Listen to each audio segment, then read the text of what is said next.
InsyaAllah pada malam ini saya akan bincang kitab Tabarruk lagi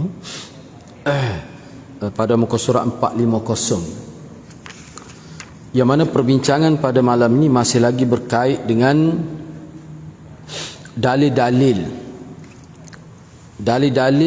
tidak disyariatkan bertabarruk dengan tempat-tempat yang Nabi SAW pernah duduk atau salat di dalamnya. Mana dalam sejarah hidup Nabi, kalau ada tempat Nabi singgah, Nabi berhenti, atau tempat yang dikaitkan dengan Nabi, misalnya Nabi berhenti di bawah sebuah pokok, tempat-tempat begitu tidak boleh diambil tabarruk, sehingga nak jadikan sebagai tempat ibadat dengan maksud ada kelebihan, itu tidak boleh. Kalau Masjid Quba tu lain, kerana Masjid Quba tu memang dituju oleh Nabi, disebut oleh Nabi dari sudut kelebihannya. Itu lain cerita. Bab inilah sebenarnya kita nak sambung. Jadi sambungan pada malam ni yang keempat itu, sesungguhnya larangan mencari berkat semacam ini termasuk kategori sadduz zari'ah, iaitu mencari berkat dengan tempat-tempat yang Nabi SAW berhenti, ataupun Nabi duduk sekejap, ataupun Nabi berhenti salat di tempat itu dalam musafir dan sebagainya, ataupun pernah Nabi pergi ke kedai, Nabi duduk minum dengan sahabat misalnya. Tempat-tempat sebegitu tidak boleh dijadikan sebagai tabarruk dengan menganggap tempat itu ada kelebihan khusus. Bahkan ulama kata tempat Nabi berada ni di Gua Hira itu pun tidak boleh jadi tempat tabarruk secara khusus. Nak jadi tempat ibadat kau dengan menganggap ada kelebihan lagi solat di situ, itu pun tidak boleh, sebab tidak ada dalil yang khusus.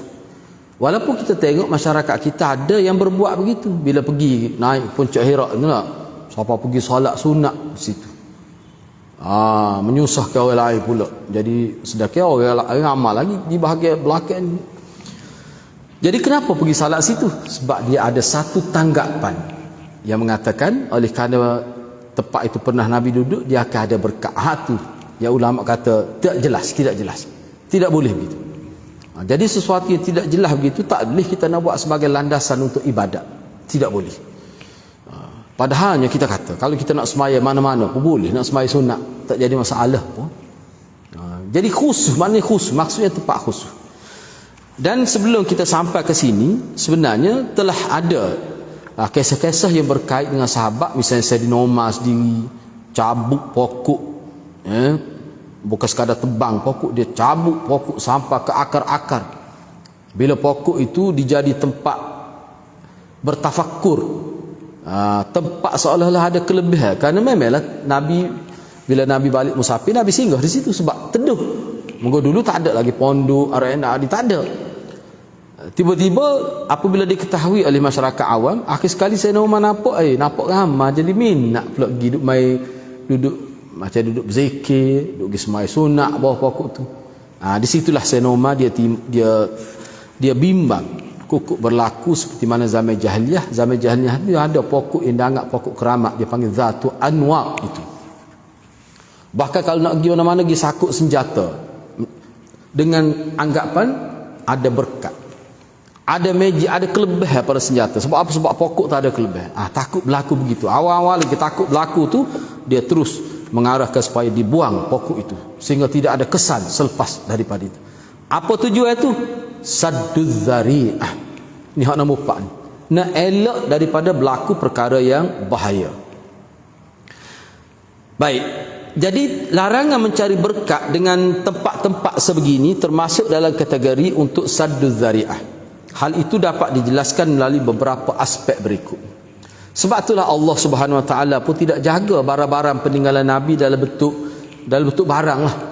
Cincin ke, bahaya ke cincin, cok moho tu boleh hilang, jatuh dalam telaga, macam-macam riwayat sebut. Patut hilang begitu saja. Pedai Nabi, baju Nabi, tak tahu di mana sebenarnya. Bahkan kalau ada bahaya sebenarnya. Cuba bayangkan kalau ada betul hak Nabi, hak tak ada dek pun dia boleh buat. Mana kalau ada hak betul daripada Nabi, boleh jadi. Kalau kita tengok dalam fenomena zaman kita ni, mungkin sampai perekat boleh disembah tu. Itu bahayalah. Baik, tindakan saddu dzari'ah, hal itu dapat dijelaskan melalui beberapa aspek berikut. Jadi kita nak faham tindakan itu merupakan sebagai orang panggil pencegahan awal. Saddu dzari'ah ini kalau kita nak terjemah pencegahan awal supaya perkara itu tidak menjadi lebih parah. Awal-awal lagi kita sekak. Sebab ini serius, sebab dia berkait dengan syirik, berkait dengan bid'ah dalam bab akidah. Dia boleh pergi ke situ. Okay, yang pertama, sesungguhnya larangan perbuatan ini dapat menutup faktor-faktor ataupun jalan-jalan perbuatan syirik dan boleh menutup jalan timbulnya fitnah. Tempat-tempat itu dan tindakan mengagungkannya merupakan faktor yang boleh menyebabkan timbulnya fitnah, jalan yang boleh menimbulkan fitnah. Bahkan kadang-kadang hal itu melampaui batas dengan menjadikannya sebagai ma'bad, tempat ibadat. Cuba bayangkan, kita tengok, tak ada ke sejarah dalam agama lain menjadikan pokok sebagai tempat ibadat? Ada. Kalau kita pergi di kita Pantai Barat juga banyak, kalau pokok besar-besar rendah sikit dah, dia ada sebagai tempat ibadat. Musalla kecil dia buat. Dah biasa tu. Tu ya. Jadi bahaya, Islam pun bahaya gitu. Dah kubur, cuba ya, kubur tu wali, orang pergi ibadat situ dengan apa kapek, buh kepah gapo kita kata dah. Siap nak toto apa, nak nyengging. Ada gambar dengan di Kelantan kita. Takut jadi gitu. Sekak awal-awal lah. Pokok kuburiun, orang panggil penyembah kubur, nyasar gitulah proses awalnya. Jadi kalau tidak sekat daripada awal, ketika dia belum kita kata menjadi pokok yang keras, yang sudah utuh tu, sepatutnya kita cantas ketika dia tunah, bahkan buat daripada umbi asal dia tu lagi. Takut dia jadi merebut. Kalau kita nak sebut contoh tempat kita sebut Syiah lah. Mula-mula dulu ramai orang tak sedar tahun 79 kan. Tapi bila sudah generasi kedua, bila ni generasi keberapa? Mungkin generasi keempat dah mungkin. Cuba bayangkan bagaimana keadaan itu. Baik, yang kedua, sesungguhnya perbuatan tersebut merupakan menyerupai salat di sisi kuburan, kerana ia adalah sarana menjadikan peninggalan-peninggalan tersebut sebagai masjid. Jadi hak berkait dengan pokok saya nama cabut tu lah kita kata, ataupun tempat Nabi berhenti. Ingat hang sebut masjid Qaq tu tak jelas pun, tapi dah ada orang sebut kan? Yang ada, maknanya kita kata di tanah Arab pun ada juga orang jenis gitu, jenis jahil, jenis tidak cakna. Bila ada orang sebut Nabi pernah pergi situ, Nabi rehat, Nabi tokak. Qaq ni makna ni bucu ni panggil Qaq. Tu maka dibuat masjid. Tapi kerajaan tak iktiraf. Akhir sekali masjid jadi sarang. Orang isap rokok, siapa terbakar nak Quran dalam tu, kotor, bau busuk. Tapi orang pergi semacam apa? Sebab ada cerita. Setara tu ya. Padahal tak jelas tu. Kalau kita tengok dalam fatwa Saudi tu, dia kata tak sabit sikit pun. Tak ada hadis sah pun. Boleh tengok, boleh cek dalam internet. Anda cek lah. Masjid Qaq tu, Qaf Ain Qaf Alif Ain. Dia ada keluar situ fatwa. Tidak dibenarkan pergi. Bukan tidak boleh dijadikan tempat ziarah sebab perkara itu tidak sabit. Kalau ada Nabi berhenti tu, kat memang ada. Muka jauh tak Mekah tu. Mana tempat? Tapi kalau dia berhenti sungguh pun, apa masalahnya? Benda yang tidak dimaksudkan. Tidak sebut Masjid Quba. Masjid Quba terang sebut unta ini akan berhenti. Dia telah mendapat arahan daripada Allah. Kan Nabi kata. Lepas tu Nabi pula sebut kelebihan Masjid Quba tu. Munasabah lah. Dia tak boleh nak kiyah dengan hal lain. Tak boleh. Jadi perbuatan tersebut menjadi sebagai tempat tumpuan, itu sudah menyerupai salat di sisi kubur, di sisi kubur tu. Tu.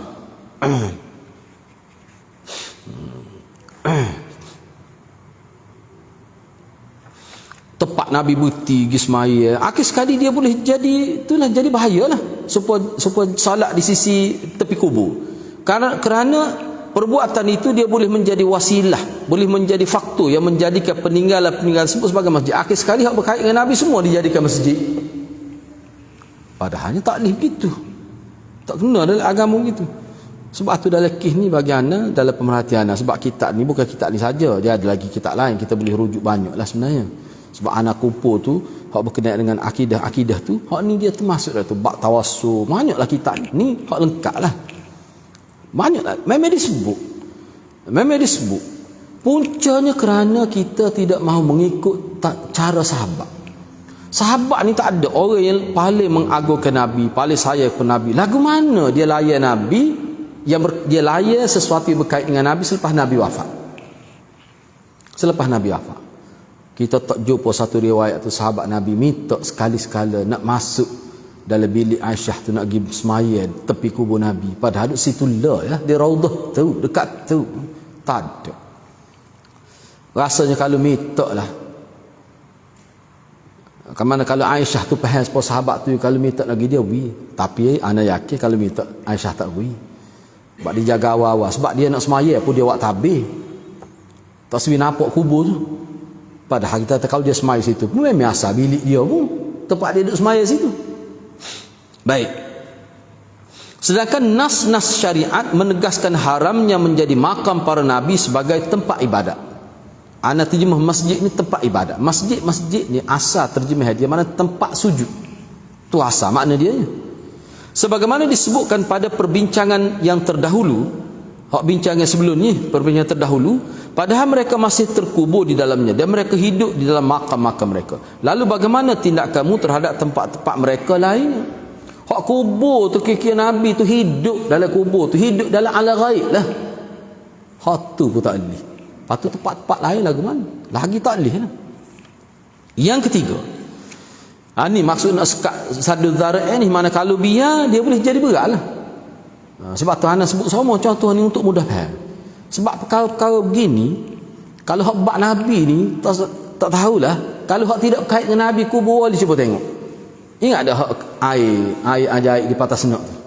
Ingat air tak? Atas dah sadar sebut kerana wali, salah seorang wali duduk kubur tu, mak di tanah tu ya. Oh kalau Nabi tak tahu siapa malam, kuru belah malam, siapa pasal malam orang jual, anak lagi sekali tu lagi pun jual kepuk apa. Nak ayatnya tu bukan Nabi tu. Cuba bayar kalau Nabi. Cuba tengok Nabi kubur Nabi Hud. Pada tak sah apa. Orang Malaysia pun pergi situ bila sampai hari hul dia tu. Takut jadi gitu enggak kalau kubur Nabi, tak tahu. Sebab tu sekak tu takwi tu itu termasuk dalam kaedah sadduz dzari'ah. Yang ketiga, sesungguhnya perbuatan ini menyerupai perbuatan ahlul kitab sebagaimana yang dibimbangi oleh Sayyidina Umar radhiyallahu anhu. Takut jadi sepuh ahlul kitab lah kubur nabi-nabi, orang-orang soleh mereka tu bukan sekadar dia pergi kubur tak cukup buat patung, buat klik rumah, letak rumah dalam bilik khusus dalam bentuk arca tu, tamthil dalam bentuk patung itu. Tu bahaya. Kalau kita tengok dalam agama ni, Hindu pun begitu juga. Tengok Mahatma Gandhi sekarang, sampai perekat disembah, dia anggap dewa India. Dulu mula-mula gambar ya. Cuba tengok dalam internet tu. Asas sejarah dia tu. Mula-mula gambar, dia letak bunga, kemudian dibuat gambar timbul, boleh lihat daripada beberapa dimensi.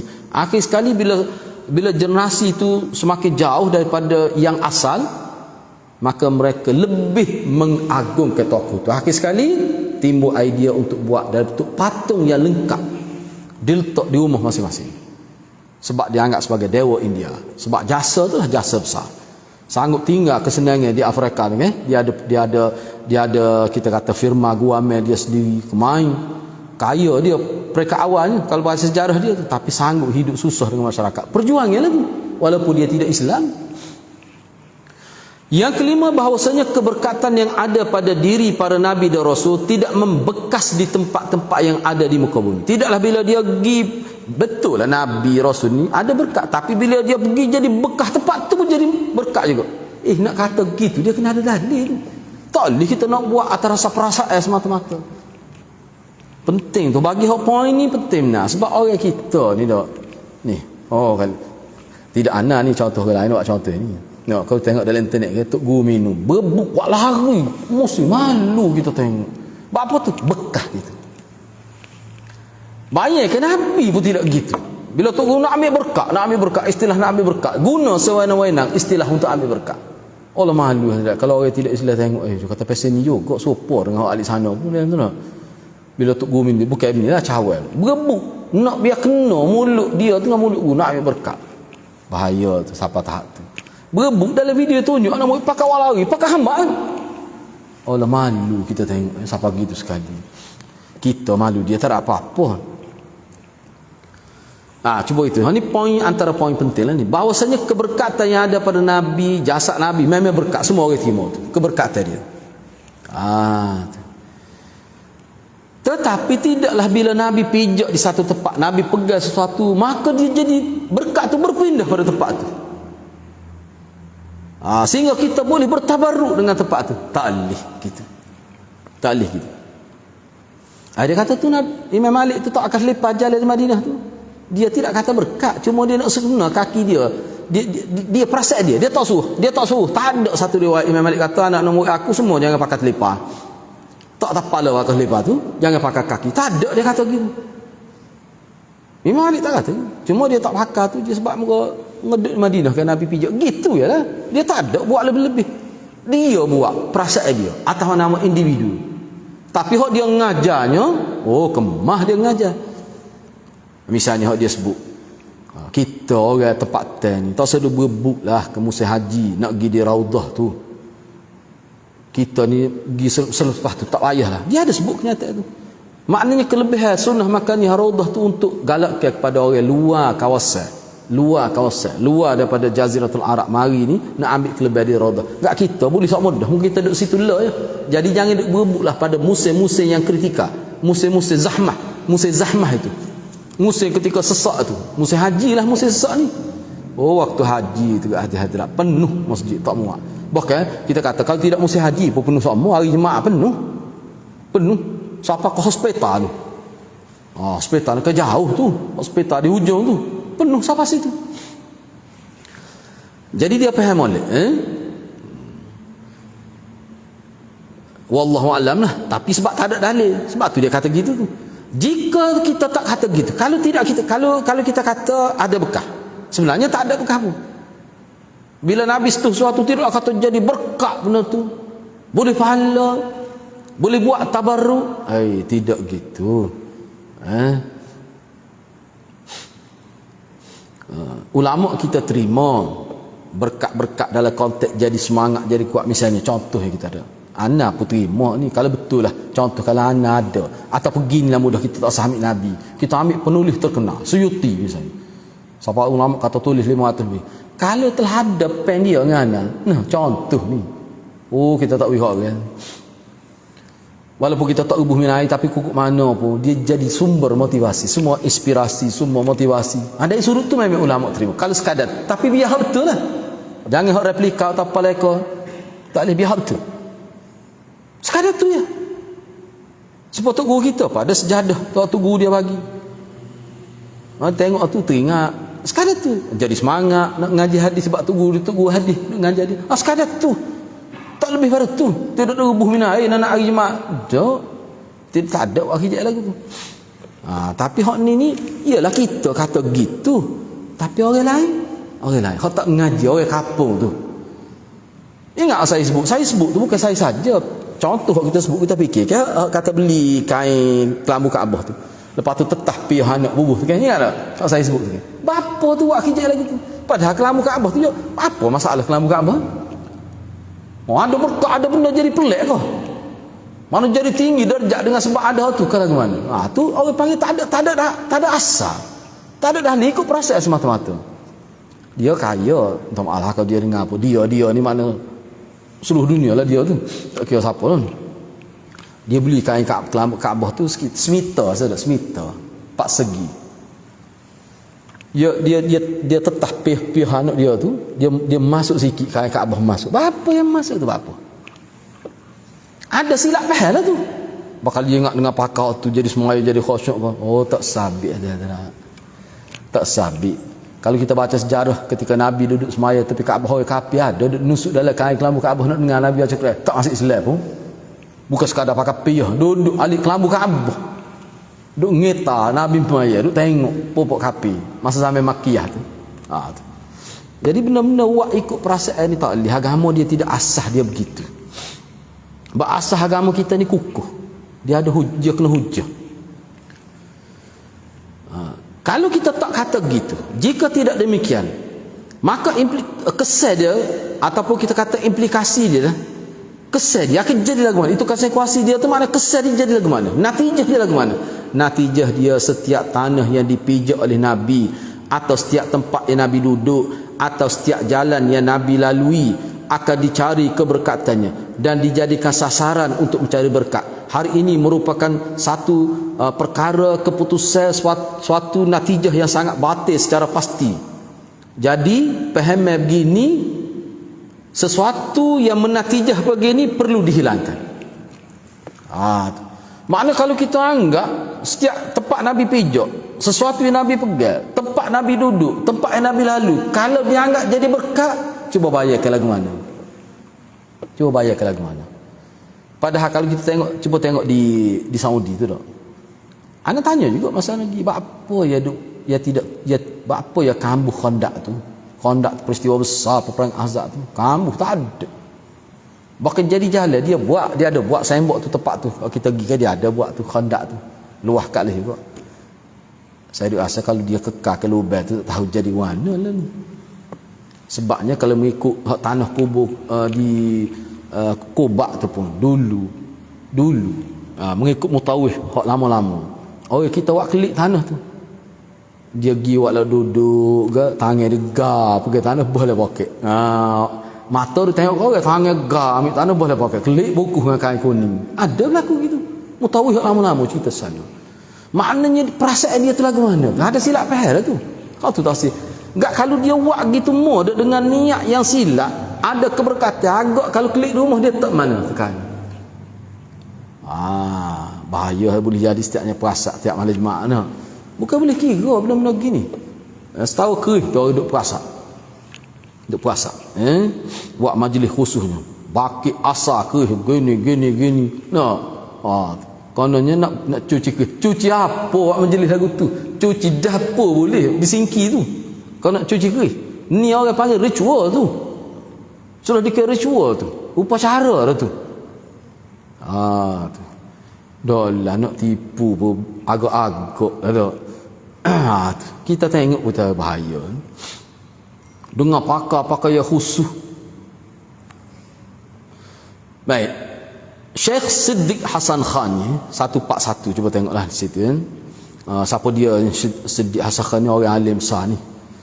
Ia adalah Muhammad Siddiq Khan bin Hasan bin Ali bin Lutfillah Al-Husaini Al-Bukhari Al-Qannuji Al-Hindi Abu Tayyib, seorang imam yang sangat alim, ahlul hadis, ahlul tafsir, pembela sunnah, pembasmi bid'ah, menulis beberapa karya dalam pelbagai cabang ilmu, di antaranya Rihlatus Siddiq ila Baitil Atiq dan Dinul Khalis, Fathul Bayan fi Maqasidil Quran dan Abjadul Ulum. Abjadul Ulum ni cerita tentang tokoh-tokoh dalam agama dan ni perawi-perawi hadis. Tokoh-tokoh Abjadul Ulum. Nama-nama perawi, nama-nama tokoh hak sebut zaman sahabat ke apa tu mengikut Abjadul Ulum. Bicara tentang ilmu, patu tokoh-tokoh dia sebut kat situ. Wafat pada tahun 130 Hijrah. Tu. Dia ni. Tapi dia ni terkenal dengan Siddiq Hasan Khan. Dia lebih terkenal gitu. Dia kata mana? Berjalan di tanah yang pernah dilalui oleh Rasulullah dapat melebur dosa. Ni mereka kata. Siapa mereka? Cuba kita tengok. Mereka kata berjalan di tanah yang pernah dilalui oleh Rasulullah SAW dapat melebur dosa. Jadi mukaffir. Terutama jika disertai dengan niat yang betul, dan hal itu mengandungi khabar gembira baginya dengan harapan dia mahu mencari jejak-jejak beliau yang mulia. Aku katakan, ni puak-puak ni lah. Ni puak-puak sudah menyeleweng ni. Puak-puak yang melampau ni. Hulu ni, puak-puak hulu ni. Kata Siddiq Hasan Khan, aku katakan, pernyataan seperti itu perlu kepada dalil. Dan dalil itu kena dalil yang absah, kena ada sanad. Nak kecek lagu tu. Kerana pelebur dosa ni mukaffirati dzun ini hanyalah dengan mengikuti petunjuk dan sunnah Nabi, sama ada lahir atau batin, bukan dengan mencari jejak-jejak Nabi yang ada di muka bumi. Renungkanlah. Banyak dia terasa begitu, itu perasaan tak boleh, dia kena ada dalil. Sebab kalau perbuatan itu menghapuskan dosa, memang Nabi sebut dalam hadis. Siapa ulama boleh kumpul kitab amalan yang boleh menghilangkan dosa. Tapi tak ada sebut ni. Kalau kita terpijak jejak Nabi di Madinah ke, jadi hilang dosa kita. Tak ada. Beberapa argumentasi ni, mana kenyataan ini dan lainnya dapat dijadikan dalil tidak disyariatkan mencari berkat. Tak boleh. Maknanya kalau orang persoal susah nak jawab tu. Baik, kita pergi lagi. Syubhat orang-orang yang menyimpang dan sanggah terhadapnya. Di antara ulama ada yang membolehkan mencari berkat pada tempat-tempat yang pernah diduduki oleh Rasulullah sallallahu alaihi wasallam atau pernah Rasulullah salat di dalamnya. Ada ulama kata begitu. Cuba tengok nota 143. Di antara ulama yang membenarkan diperbolehkannya menjadikan tempat-tempat tersebut sebagai tujuan dalam rangka mencari barakah adalah Imam Ghazali. Dalam kitab Ihya dia sebut, ya, I'lamus Sajid fi Ahkamil Masajid Az-Zarkashi, Mawahibul Ladunniyah Biminhal Muhammadiyah karya Al-Qastallani, Umdatul Qari karya Al-Aini. Lihat juga apa ni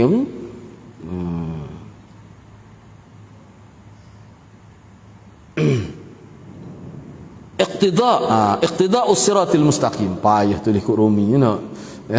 Iqtida' tu tuntutan mana? Iqtida'us Siratil Mustaqim. Okey, kitab-kitab ni ada disebut. Mana ada? Tak apalah.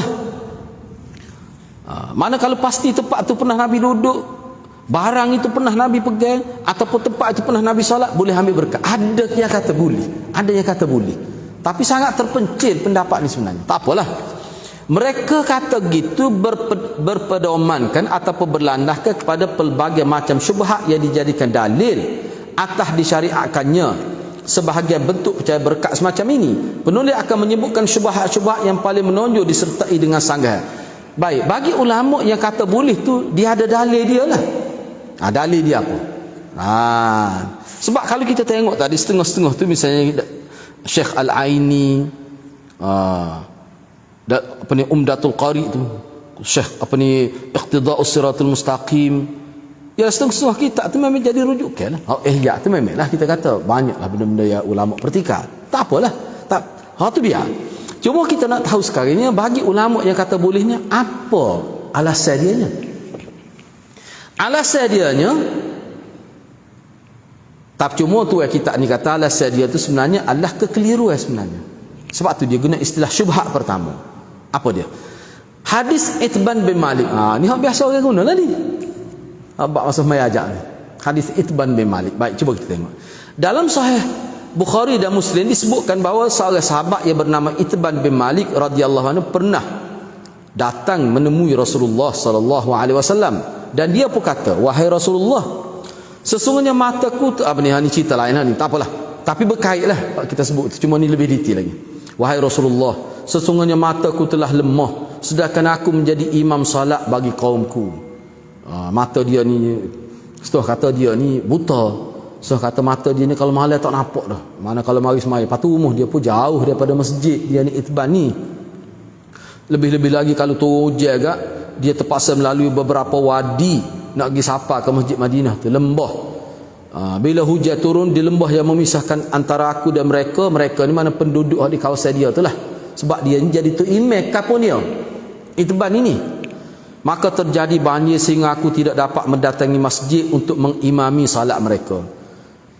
Aku rasa senang sekali jika engkau wahai Rasulullah datang lalu solat di suatu tempat solat. Disebut dalam riwayat Bukhari di rumahku. Dalam riwayat Bukhari nak isu Nabi pergi semaya di rumah dia, nak buat sebagai masjid di rumah dia untuk masyarakat sekitar tu. Baik. Lalu aku akan jadi ke tempat engkau solat itu sebagai tempat solat lah. Mana nak ambil berkat lah ni, nak ambil berkat Nabi maksudnya. Maka Rasulullah pun kata, insya-Allah aku akan pergilah. Dia nak ambil berkat Nabi. Mungkin Nabi ada cokok-cokok situ tu. Nah, baik. Maka Rasulullah pun bersabda, aku akan pergi insya-Allah. Itban pun kata, mana selepas tu. Maka Rasulullah Sayyidina Abu Bakar pergi ketika siang hari. Matahari telah meninggi. Kemudian Rasulullah meminta izin masuk ke rumahku dan aku mengizinkannya. Belum lagi beliau duduk, terus masa beliau masuk rumah aku tak duduk lagi, dia tanya selalu, dia kata bahagian mana rumahmu ni? Hakmu nak suruh aku semaya? supaya kamu nak jadikan sebagai tempat ibadat ni untuk orang-orang kampung pergi sembahyang, nak musalla lah kita kata. Tak duduk lagi tanya lalu. Mana Nabi pergi tu kerana tu. Nabi pergi tu kerana tu nak memenuhi permintaan Itban itu. Itban pun kata, aku pun tunjuklah ke sebuah sudut rumah. Maka Rasulullah pun berdiri di tempat itu dan bertakbir dan semaya Jumaat. Semaya Jumaat ni. Lantas kami pun berdiri di belakang baginda sallallahu alaihi wasallam, kemudian beliau mengerjakan salat 2 rakaat lalu beri salam. Maknanya saya nak wakar jadi makmum Itban. Hak mana ada tu jadi makmum situ. Semaya Jumaat ni. Baik. Gitu saja ceritanya. Hadis Itban ni gitunya. Tak ayak pun semaya gapo tu. Maya ajak ko, maya sunat mutlak ko, maya tak tahu, tak sebut. Umum gitu ya. Tapi zahirnya nampak hajat lah tu. Sebab hajat Itban itu. Baik. Mereka kata, mereka tu siapa? Orang-orang yang kata boleh tadi. Ulama-ulama yang kata boleh tidak ambil berkat. Maknanya Nabi pergi tu pada rumah tu rumah biasa ya. Bila Nabi pergi semuanya jadi berkat tempat tu. Inilah dalil mereka. Jadi bila dikemukakan hadis ni, maka mereka pun kata hadis ini, mereka tu siapa? Ni ulama-ulama yang kata boleh tu. Hadis ini dapat dijadikan sebagai dalil bahawa ada berlaku pensyariatan mencari berkat dengan tempat-tempat yang pernah Rasulullah salat di tempat tu. Pada Nabi pergi semaya sekali tu ya. Sudah boleh jadi tempat tu tempat yang mabruk, tempat yang mubarak. Tu ya. Dia kata gitu. Baik. Betul kau begitu? Dia awak mari sanggah tak betul tu. Dia awak mari kata-kata Syekhul Islam Ibn Taymiyah. Analah wallahu alam lah. Tok guru kita begitu. Kalau kita baca ke banyak benar. Kalau benda-benda hak jenis nak betul gini mesti dia awak mari qaul Ibn Taymiyah. Nak yang dia ni berdepan dengan masalah ni. Berdepan secara terbuka. Oh besar pahala Patut orang duk kata lagi boleh pahala banyak pula tu. Berguni-guni sehari boleh pahala. Sebagai sanggahannya Syekhul Islam Ibn Taymiyah menanggapi hadis itu bahawa tujuan. Mana Ibn Taymiyah buat komentar. Dia kata sebenarnya hadis ni tujuan Itban radhiyallahu anhu adalah mendirikan masjid kerana dia memerlukan, sebab untuk kemudahan masyarakat sekitar di kampung dia. Dia pun nak pergi tak nak jadi imam di kampung sebelah tu. Jadi kalau pokok tu dia boleh mari sini. Dah kalau hujan dia gini, kita kena fahamlah dia punya geografi di tempat dia, bentuk muka bumi dia tu kan ada lembah tu. Bila hujan kat takut air dah lah dia ni mata tak apa nampak engkau tu. Kalau pokok tu dia boleh mari tu. Kalau aku buat masjid rumah aku ni, aku jadi imam, jadi aku tak perlu turun pergi kampung dia nak pergi semai Jumaat jadi imam, dia mari lebih mudah. Tu tujuan dia nya. Maknanya nak buat masjid ni. Dan dia berasa senang sekali jika Nabi mengerjakan salat untuknya di situ. Kalau kita kecek lah dengan batu asah lah, nak buat batu asah masjid tu. Tu kalau bahasa lain. Agar Nabi SAW lah yang buat design masjid tu. Buat bahasa dia tu, mendesign masjid tu. Tersebut. Maknanya gori lah kita kata maksud sini. Bila Nabi ya situ nak buat masjid. Sebab kita lah nak buat masjid kadang-kadang panggil Tok Guru pergi maya situ. Maya ramai-ramai. Sebab orang panggil dia ni dia panggil isyarat meletak kerja. Letak kerja nak buat tu. Lepas ni baru sodok ya, pergi maya dulu. Nak ambil berkat tu berkat ramai-ramai. Orang kita anggap gitu. Hak ni pun gitu ya maksudnya. Sebagaimana Nabi SAW membangunkan Masjid Quba dan masjid beliau sendiri. Hal ini berbeza dengan tempat yang pernah Nabi singgah untuk salat semaya. Tak ada maksud apa-apa tu. Ini menurut kesepakatan ulama. Lalu dia dijadikan sebagai masjid bukan kerana adanya keperluan kepada masjid di tempat tersebut, akan tetapi kerana beliau pernah mengerjakan salat di tempat itu. Jadi beza ni katalah Nabi bila Nabi dalam musafir kan Nabi ada singgah. Banyak kita jumpa ada Nabi singgah tu, Nabi tengok tempat strategi. Antara ciri strategi ni kawasan ada air, ada telaga, ada sumur ataupun ada oasis ke, patut ada tempat berteduh pergi. Semata-mata singgah, bukan situ nak buat masjid. Singgah tu kebetulan ya. Kebetulan ya tu. Lepas tu selesai pakai pergi. Jadi tempat-tempat gitu tak leh kita nak buat sebab tempat pergi bangunkan masjid dengan anggap ada berkat tempat tu. Padahal Nabi semaya sekali tu. Lepas tu Nabi lalu kot tu tak singgah dah situ. Hak ni dak ni. Hadis Itban ni memang dia sebut terang. Kan cuba perhati molek. Sebelum dia jemput Nabi dia sebut terang masalah sayanya gini Rasulullah. Saya ni jadi imam. Jadi nak pergi kampung, adalah masjid kampung seberai tu kita kata. Jadi saya kena pergi nak jadi imam pokok dia tu. Tapi masalah saya mata pun tak apa nampak dah kalau waktu malam kan masalah. Lebih ketara lagi problemnya dia kata kalau hujan. Takut air nak pergi payah. Jadi makna saya fikir kalau buat di rumah saya pokok tu boleh mari. Saya pun boleh tak perlu duduk turun rumah gitu. Dia sebut tu. Makna dia sebut tu kan nak buat masjid. Alangkah baiknya kalau Rasulullah boleh mari kan. Rasulullah rasmi lah kita kira. Gitu. Memang dia niat untuk buat masjid. Rumah dia tu. Baik. Gitu. Jadi hak lain tak dia tidak rasmi. Tak ada maksud itu. Nabi pergi pun bukan maksud dengan maksud untuk tuju seperti mana Quba. Tak. Hanya berhenti tanpa perancangan apa. Berhenti. Orang panggil kebetulan. Gitu ya. Okey. Okey, saya ambil soal lagi nak ni. Terakhir. Syubhat kedua.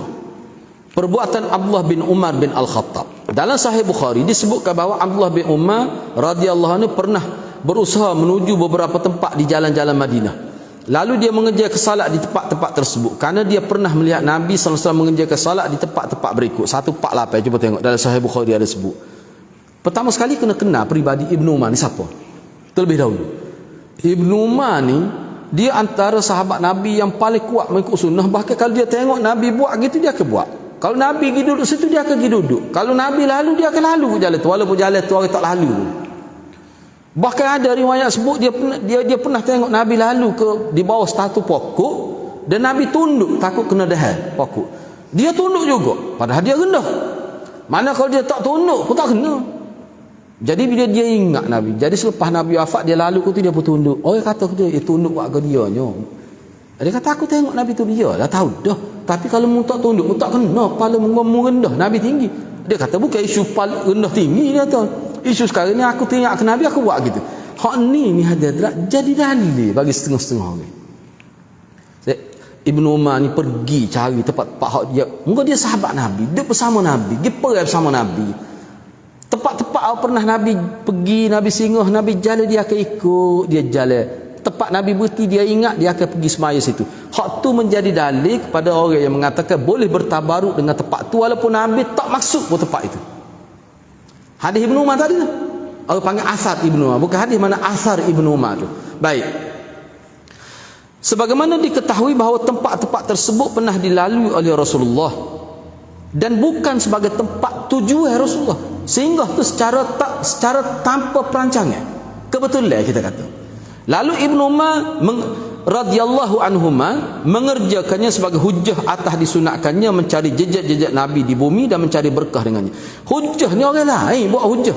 Ibnu Umar dia buat, dia rasa perasaan dia. Muka dia ni ada hidup sama Nabi. Tapi orang lain buat hujah. Maknanya tu boleh tu kita ambil berkah tu. Menjadikan tempat itu sebagai tempat yang barakah, ada kebaikan. Lagu mana? Cerita Ibnu Umar ni betul. Cerita Ibnu Umar betul. Cuma kita buat kesimpulan tu. Menjadikan perbuatan dia sebagai dalil tu boleh ambil berkat tempat Nabi pergi, tempat Nabi singgah, tempat Nabi berhenti. Ni. Baik. Syubhat ini dapat dijawab dengan penjelasan berikut. Yang pertama, sesungguhnya Abdullah bin Umar radhiyallahu anhu tidak bermaksud mencari berkat dengan mengerjakan salat di lokasi-lokasi yang pernah di tempat yang pernah solat di tempat itu. Tetapi hanya sebagai orang panggil apa kita panggil nostalgia lah kita kata, sebagai nak mengenangkan Rasulullah sebab dia hidup bersama Rasulullah. Sebab kita lah agak-agak kalau kita lah pernah bersama Rasulullah, tiba-tiba kita mari duduk di Malaysia. Kalau kita pergi Madinah kita pergi cari, kita akan hidup tempat tu dicokoh. Sinilah dulu kita minum teh dengan Nabi kalau ada. Puana sendiri misalnya. Ada kita ingat masa kita kecil-kecil dulu lah, kita pernah pergi. Contoh di kampung dia ada lagi tempat tu. Anak pergi. Sini dulu kita. Tu masa kita sekolah rendah. Kitanya duduk di Kubakhia. Bila kita kelik musim-musim cuti adalah sahaja kita ke kampung tu. Pergi tak jumpa dah sahaja tu tak ada sudut lain kita pergi ni lah. Dia kawasan benda. Alik sana tu ada street comel lah kawasan kampung. Kita pergi teringat masa kecil. Sekadar tu. Ya maksud Ibnu Umar ni ya. nak menggamit nostalgia, kita kata seolah begitulah, sekadar tu ya. Bukan makna dia buat tu atas nama tuntutan ibadat, tuntutan syariat, tidak, tak ada dalil gitu. Mengikuti dan meniru Nabi ni, dia ni, kalau inilah ulama kata sunnah yang tidak disyariatkan, sekadar tu ya. Supaya kita bila makan roti, Allah Rasulullah makan tengok Rasulullah. Enggak teringat tu bukan teringat roti, dia teringat kepada Rasulullah gini tetap Rasulullah. Dia mari tu. Ingat itu. Hak tu ya, sekadar tu ya.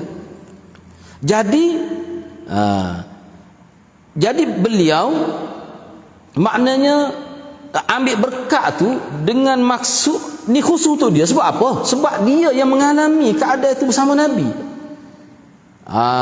Tu.